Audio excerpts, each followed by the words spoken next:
আজকে সব গুড়ের শরবত খাবো।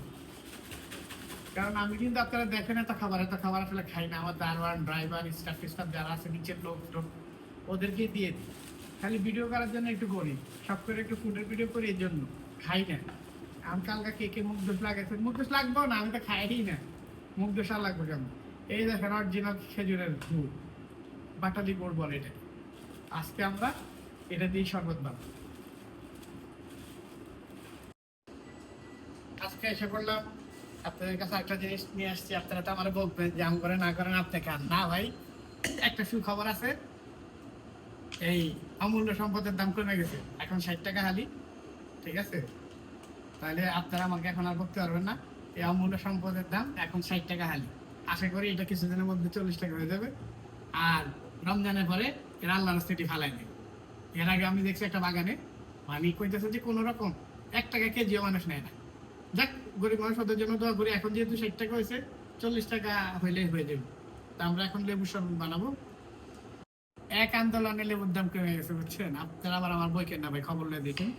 আজকে খাবো মনটা বইরে লেবুটা, কালকেটা তো কি আনন্দ। তারপরও আমরা আজকে বেশি খাবো না, এটা রাইখে দিব। আমার এতটুকু লেবুতে যথেষ্ট। অপচয় করবেন না, খাবার কখনো অপচয় করবেন না। আল্লাহর হস্তে কোনো খাবার অপচয় করবেন না,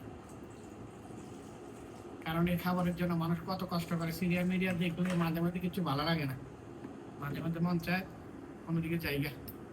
দেখেন আহারে লেবুরে, তুই কতদিন কি তামসা দেখাইলি? তামসা দেখায় এখন কম।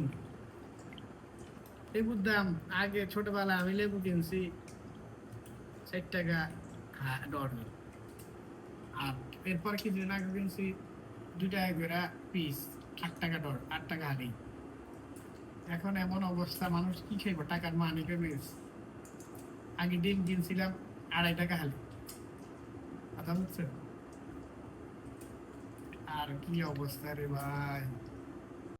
বাবার সাথে যাইতাম, অনেক কিছু অনেক কম দামে কিনতাম। দেখ, আমরা আজকে কোনো কিছুতে চিনি দিব না, সবকিছুতে আজকে গুড় দিয়ে বানাবো।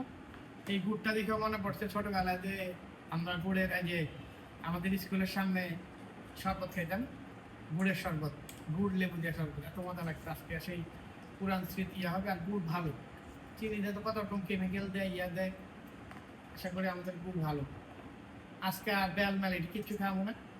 আজকে আপনারা বারবার করেন এত খাই, এত খাই, এত খাই, এত খাই, আজকে কিচ্ছু খাবো না, খালি পানি খাবো, এখন চুপচাপ পানি আর খেয়ে। আজকে পেঁপেটা খাবো, ইয়া খাবো, আজকে কিচ্ছু খাবো না, যান। তারপরে যদি আপনারা খুশি থাকেন। আর ভাই খাইতে না, শুকে যদি খাইতাম এত ইয়ে হইতাম। এখন আমি এগুলো একটু ছেঁকে নিব।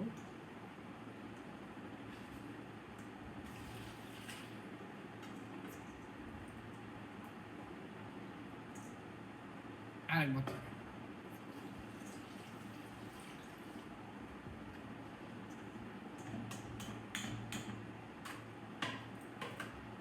একটু গুড় দিয়ে নিই, গুড় একটু কম হয়ে গেছে মনে হয়।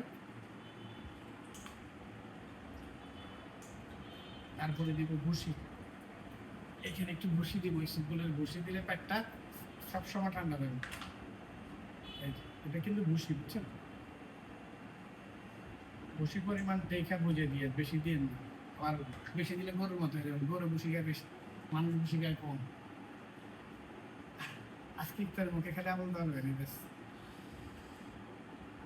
একটু এটারে ভালো মতো মিশিয়ে নেবেন, বুঝছেন? ভালো মতো মিশানোর পরে আমরা এখানে বরফ কুচি দিয়ে দিই।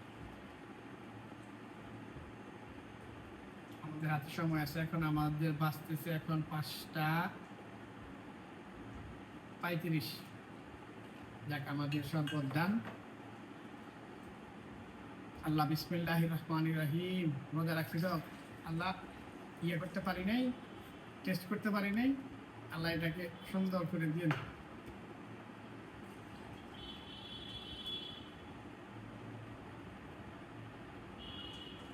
আমরা এখন এটার মধ্যে দিয়ে দেবো বরফ।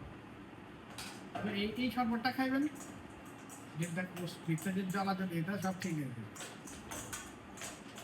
তবে ঠান্ডা থেকে যতটুকু ইয়ে রাখবেন, কিন্তু আমার আজকে ভিতরে সব মনামর ঘুমের মতো খা খা করতেছে।